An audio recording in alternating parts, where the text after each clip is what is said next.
Hello, my beautiful people. Hope you guys are doing good. I wanted to do today's daily devotional in the book of Matthew, chapter 7, uh, verse 24 to 27. Here's what it says. Here's the caption. It says, "The wise and foolish builders." It says, "Therefore, everyone who hears these words of mine and puts them into practice is like a wise man who built his house on the rock. The rain came down, the streams rose, and the winds blew and beat against the house. Yet it did not fall, because it had its foundation on the rock. But everyone who hears these words of mine and does not put them into practice is like a foolish man who built his house on sand.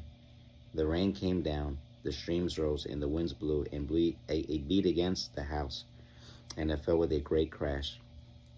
So there's a very big difference building your house on sand, which is not firm at all for the foundation, versus putting it on a rock, building it on top of a rock that's stable, that's firm.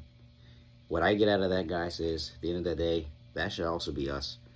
That should be an example to allow us to understand that when we serve God, are we putting God as firm in our foundation and everything? Are we putting Him as number one, as priority? Because if we're not doing that, we have a very big problem. If I don't put God first and I put money first, how can I expect my relationship to flourish, to thrive, to grow with God? If I put money first, that also means that I'm basically saying, God, this is my idol. This is all about me. This is what I want. I could put, it could be anything. It could be a relationship. It could be your children. It could be your wife, your husband. It could be materialistic possessions. Anything that takes away all the time. A phone can be an idol too. How much time do we spend on the phone? How much time do we spend hanging out with friends, going to theaters, doing fun activities? There's nothing wrong with any of that. But the problem is that who is the one in control? Who is the one that we place as our priority? Because I can give you one thing right now on my end. If I'm on the phone longer than I spend time with God, which 9 times out of 10, it's true.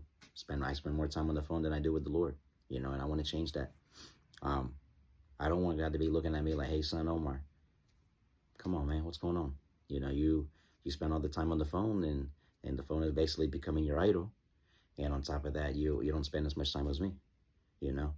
So if we build our house on top of God as a number one, as our priority, everything else will follow. But we have to put God first in everything for everything to function, including in a marriage, including in a relationship.